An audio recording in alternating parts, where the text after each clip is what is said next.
Hello दोस्तों, कैसे दोस्तों आप लोग। दोस्तों, बहुत ज़्यादा गर्मी हो रही है और मैं आपको ये पहाड़ों का दृश्य दिखा रहा हूँ। दोस्तों, आप सोचते होंगे कि ये भाई तो बार बार ऐसे ही पहाड़ों को दिखाता रहता है, पेड़ पौधों को दिखाता रहता है, शायद इसको और कुछ आता नहीं है। दोस्तों ऐसा नहीं है।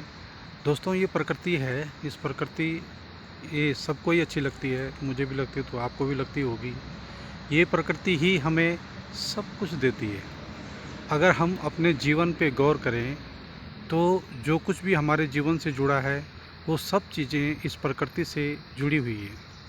वो सब चीज़ें इसी प्रकृति से जुड़ी हुई हैं और इसी प्रकृति से हमें मिलती है। चाहे वो खाना हो, कपड़ा हो, रहने की सुविधाएं हो, जो कुछ भी है दोस्तों, ये सब कुछ हमें, ये जो धरती है, ये जो पेड़ पौधे हैं, ये सभी चीज़ें जो है, हवा, पानी, ये सब चीज़ें हमें इसी चीज़ से मिलती हैं दोस्तों।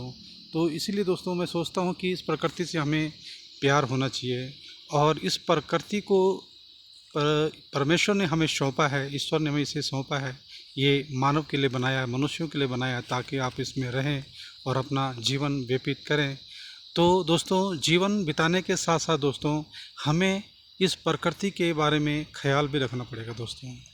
कहीं ना कहीं दोस्तों आज देख रहे हैं दोस्तों कि आज भयंकर गर्मी पड़ रही है। मैंने शायद ऐसी गर्मी पिछले, या मुझे याद नहीं कि कभी ऐसी गर्मी पड़ी होगी। ऐसा लग रहा है कि सूरज बिल्कुल धरती के पास आ गया है। तो ये दोस्तों, इसका कारण मुझे ये लगता है कि कहीं ना कहीं नहीं, हम जो है प्रकृति को अनदेखा कर रहे हैं। कहीं ना कहीं हम प्रकृति के साथ वो बात कर रहे हैं जो प्रकृति को नहीं भाती है। ये देखिए दोस्तों कि ये जैसे नदी नाले हैं, इनमें पानी नहीं है, खेतों में फसल नहीं है, पेड़ों में वो जान नहीं है।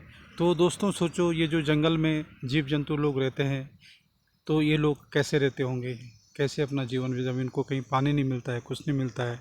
और इसका बदलाव जो कुछ भी हो सकता है दोस्तों, वो सिर्फ मनुष्य के हाथों से हो सकता है। क्योंकि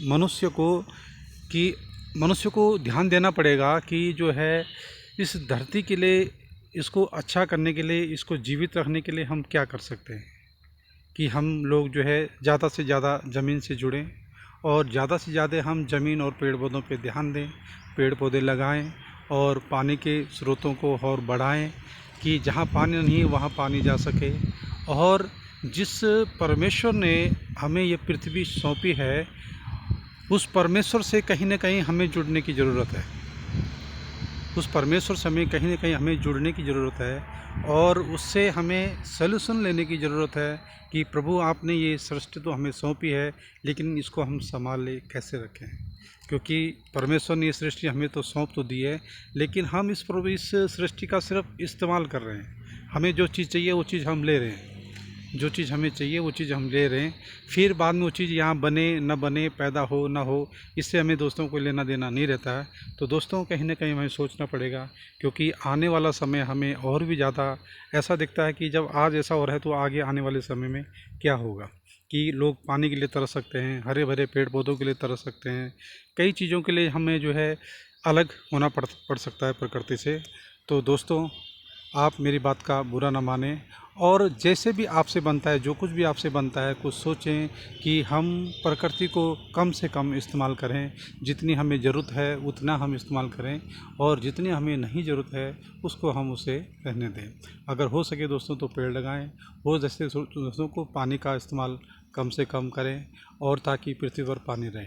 और दोस्तों की उस ईश्वर से भी जुड़ने की ज़रूरत है और उससे हमें मांगने की ज़रूरत है कि प्रभु, कि ऐसी गर्मी से हमें बचाए और आंधी तूफान जो आगे बाढ़ें आएंगी उन सब चीज़ों से हमें बचाए, ताकि मनुष्य धरती पर बना रहे।